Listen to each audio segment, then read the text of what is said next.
Hello friends, welcome back to Paru Naresh recipes. నేను పారిజాత. ఇవాళ మన స్పెషల్ రెసిపీ వచ్చేసి ఉసిరికాయ పచ్చడి. ఎక్కువగా ఉసిరికాయలు దొరికే ఈ సీజన్లో ఇలా నిలవ పచ్చడి చేసుకొని పెట్టుకున్నామంటే 1 ఇయర్ పాటు నిల్వ చేసుకొని టేస్టీగా తినొచ్చు. ఈ పచ్చడి చేయడం చాలా సింపుల్ అండి, మరి టేస్ట్ మాత్రం చాలా బాగుంటుంది. మరి టేస్టీగా ఈ పచ్చడిని ఎలా తయారు చేయాలో ఇప్పుడు చూద్దాం. దీనికోసం నేను ఇక్కడ ఒక 1/2 kg ఉసిరికాయలను తీసుకున్నాను. ఇలా చిన్న సైజులో ఉండేవి తీసుకోండి, టేస్ట్ చాలా బాగుంటుంది.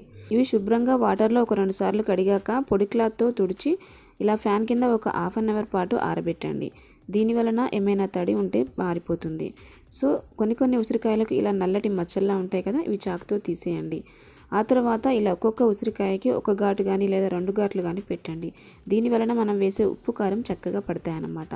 ఇలా అన్నిటికీ ఘాట్లు పెట్టి తీసుకున్నాక ఇప్పుడు స్టవ్ ఆన్ చేసి కడాయిలోకి 1 టీ స్పూన్ వరకు మెంతులు తీసుకోండి. మంటని లో ఫ్లేమ్లో పెట్టి ఇవి మాడిపోకుండా ఇలా దూరగా వేయించాలి. చూడండి, ఇలా కొంచెం కలర్ చేంజ్ అయ్యే వరకు వేయించాక ఇందులోకి 1 టీ స్పూన్ జీలకర్ర వేసి వేయించండి. ఇలా జీలకర్ర కూడా కొంచెం వేగాక 2 టీ స్పూన్ల వరకు ఆవాలు తీసుకోండి. ఈ ఆవాలు కూడా లైట్గా వేగాక ఇప్పుడు వెంటనే స్టవ్ ఆఫ్ చేసేసి వేరొక గిన్నెలోకి తీసుకోవాలి. ఈ కడాయిలోనే ఉంటే ఎక్కువ వేడికి మాడిపోయినట్లుగా నల్లగా అవుతాయి కాబట్టి ఇలా వేరొక గిన్నెలోకి తీసుకొని ఇవి చల్లారాక పొడి చేసుకొని పక్కన పెట్టేసుకుందాం. ఇప్పుడు పోపు కోసం మళ్ళీ స్టవ్ ఆన్ చేసి కడాయిలోకి పల్లి నూనె తీసుకోవాలి. పచ్చళ్ళకు పల్లి నూనె అయితేనే టేస్ట్ చాలా బాగుంటుంది. ఇక్కడ ఒక 200 ml వరకు ఆయిల్ తీసుకున్నాను. ఆయిల్ బాగా వేడయ్యాక ఇందులోకి ఉసిరికాయలను కొన్ని వేసి ఫ్రై చేసుకుందాం. ఇలా అన్నీ ఒకేసారి కాకుండా ఇలా బ్యాచెస్ వైజ్గా కడాయిలో ఎన్ని పట్టే విధంగా వీలుంటాయో అన్ని యాడ్ చేసి మంటని మీడియం ఫ్లేమ్లో పెట్టి కొంచెం కలర్ చేంజ్ అయ్యే వరకు ఫ్రై చేయాలి. అంటే ఆయిల్లో మరీ నల్లగా వచ్చే వరకు కాకుండా ఇలా కొంచెం లైట్గా కలర్ చేంజ్ అయ్యే వరకు ఫ్రై చేస్తే సరిపోతుంది. మరి ఎక్కువగా ఫ్రై చేసినా కూడా ఉసిరికాయల్లో ఉండే సి విటమిన్ అంతా పోతుందండి. సో ఇలా లైట్గా కలర్ చేంజ్ అయ్యే వరకు ఫ్రై చేసి వేరొక గిన్నెలోకి తీసుకోవాలి. ఇలా అన్నీ తీసుకున్నాక ఇప్పుడు సెకండ్ బ్యాచ్ మిగిలిన ఉసిరికాయలను కూడా యాడ్ చేసి ఇవి కూడా కొంచెం కలర్ చేంజ్ అయ్యే వరకు ఫ్రై చేసి ఆయిల్ నుండి తీసుకోవాలి. చూడండి, ఇలా లైట్గా కొంచెం కలర్ చేంజ్ అయ్యే వరకు ఫ్రై చేస్తే సరిపోతుంది.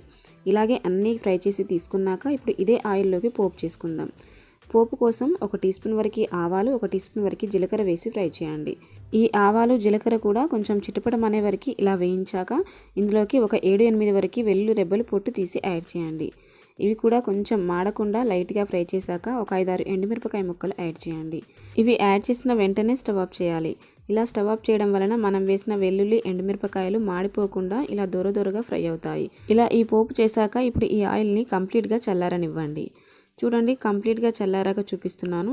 ఇలా చల్లారిన ఆయిల్లోకి 2 గడ్డల నుంచి తీసిన వెల్లుల్లిపాయలు ఇలా కచ్చాపచ్చాగా దంచి యాడ్ చేయండి.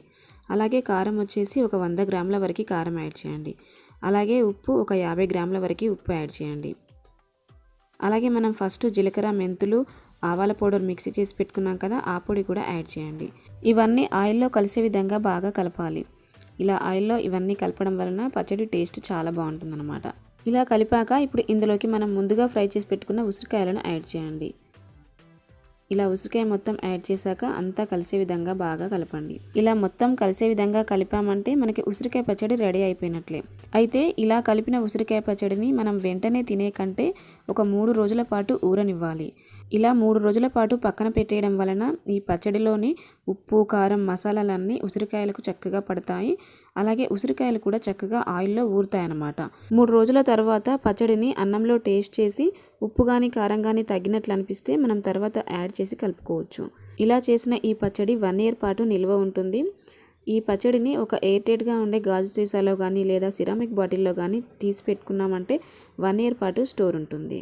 సో ఫ్రెండ్స్, మరి ఈ టేస్టీ ఉసిరికాయ పచ్చడిని మీరు ఒకసారి ట్రై చేసి టేస్ట్ చేసి మీ ఫీడ్బ్యాక్ని కామెంట్ చేయండి. ఇలాంటి సింపుల్ అండ్ ఈజీ రెసిపీస్ కొరకు నా ఛానల్ని సబ్స్క్రైబ్ చేసుకొని పక్కనే ఉన్న బెల్ ఐకాన్ని యాక్టివేట్ చేయండి. ఇలా చేయడం వలన నేను పెట్టే లేటెస్ట్ రెసిపీస్ని మిస్ అవ్వకుండా ముందుగా మీరే చూడొచ్చు.